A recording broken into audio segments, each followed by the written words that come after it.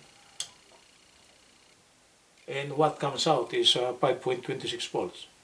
5.26, when the motherboard draws current, this will go to 5 volts.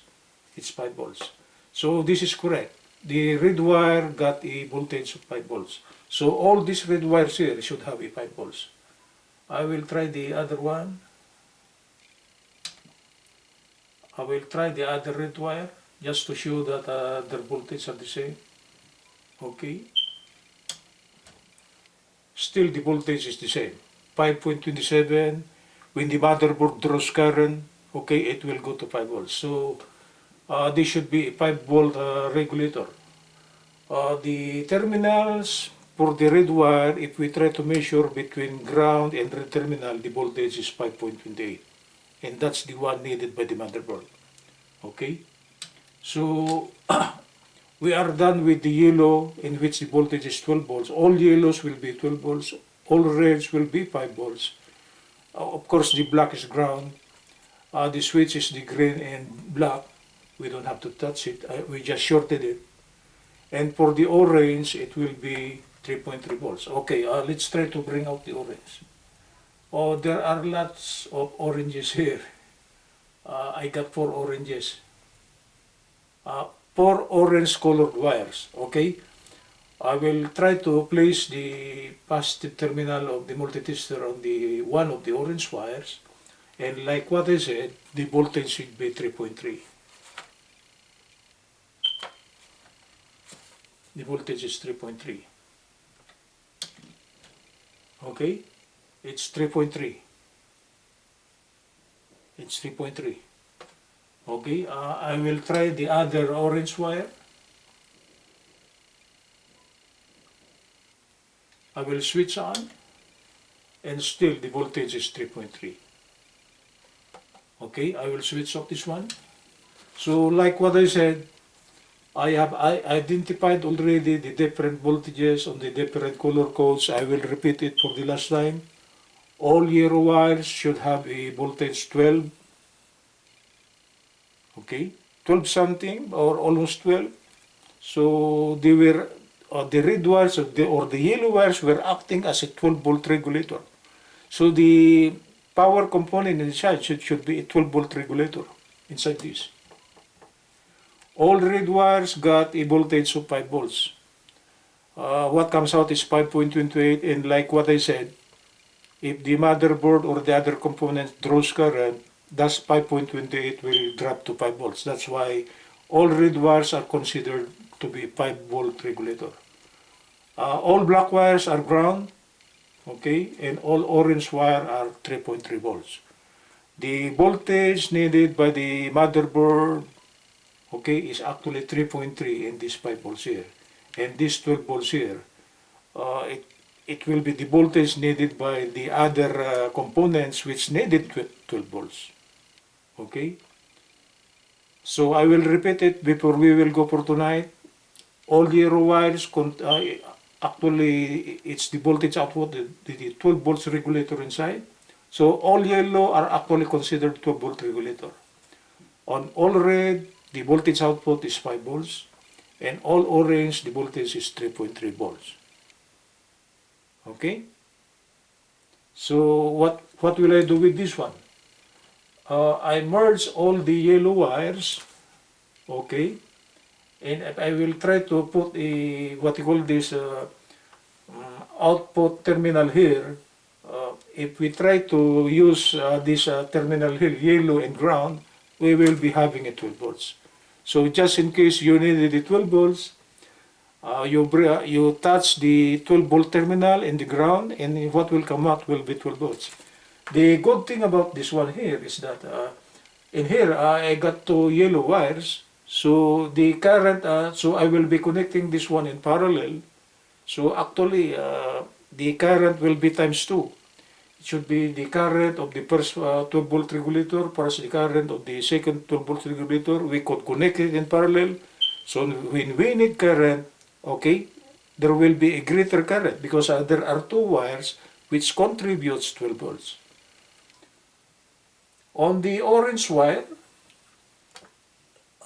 much more it's good because the orange wire is actually a 3.3 volt. For the orange wire, actually I got 4 orange wires here. So there are actually 4 3.3 voltage regulator here, and actually we could connect voltage regulators if their voltages are the same. So later on I will be connecting these 4 orange wires which comprises of 4 3.3 voltage regulators. Okay, and 4, if one 3.3 give 0.5 ampere and there are 4, these 4 orange wires will be giving 2 amperes. Okay, for the red wire, the voltage is 5 volts, right? Like here, I got 4 orange wire, red wires here. 5, actually 5. 5. Okay, so actually there are 4 5-volt voltage regulator here on the red wire. So if I will try to merge this one as just one 5-volt regulator, the total current will be times 4. Because if one 5-volt regulator give 1 ampere, 1 ampere, 1 ampere, and 1 ampere, the 4 red wires, if we try to merge it into one, okay, the current will be greater because there are 4 voltage regulators which are connected in parallel. Okay, so this is an easy thing now. I will just bring out the terminals here for the different voltages. Then I will merge all the wires that correspond to the voltage indicated here. 12 volt for the yellow, okay, 5 volt for the red wires, okay, and 3.3 volt for the orange wires. So I will be having 3 terminals here. So if I needed 12 volts, I will go with the yellow. If I needed 5 volts, I will go with the red wire, merge into one. Okay, this will just be connected as one terminal already. Because the voltages are the same, actually we could connect them in parallel. And for the orange wire, there are 4. I merged them into one. So in here, there will only be one terminal for the orange, one terminal for the red, and one terminal for the yellow, and the 4th terminal will be the ground. So between ground and yellow, you will be having a 12 volts if you need 12 volts. Between ground and red, you can get 5 volts. But there will be so much current because there are 4 5-volt regulator connected in parallel. And for between ground and orange, what will come out will be a 3.3. Okay, so the only missing thing here now is I will merge all the wires correspondingly with the color code. So like what I said, there will be 4 terminals here, 1 terminal for yellow, 1 terminal for red, and 1 terminal for orange, and the 4th terminal will be ground. Okay, so this will be a high power supply because actually this ATX power supply is actually the total power that this one could give is actually 300 watts. 300 watts, I think this is a power supply for a desktop computer. Okay, ATX power supply, 300 watts. So this yellow wire here, you could give so much current here because on the yellow, there are 2 wires, 2 voltage regulators in parallel. For the red wire, much more. There are 4. There are 5 voltage regulator here connected. So they will be giving a greater current. And for the orange wire, there are 4 also. So they could give so much current. I think that's the only one that I could discuss for tonight. My topic is that I converted this ATX power supply to a multi-voltage power supply by merging all those terminals with the same voltages, okay, so I could give so much current from that terminal. Like what I said, I will repeat it. For the yellow, there are 2 voltage regulator. For the orange, there are 4 voltage regulator. And for the red, there are actually 4 voltage regulator. And actually, like what I said, the total power that this ATX power supply could supply is actually 300 watts. That's lots of power. So actually, we could use this one to power up a 12-volt amplifier maybe. Okay, that's my topic for tonight. Okay, I hope you have gotten it. Okay, I will repeat it. Yellow will be 12 volts output, red will be 5 volts, black will be ground. The switch terminal is actually the green and the black, and for the orange it's the 3.3. So the only missing thing here now is I will try to assemble the terminals, and later on I will show you what will be the outcome. Good evening from Los Angeles. This is Professor David J. Delosreyes.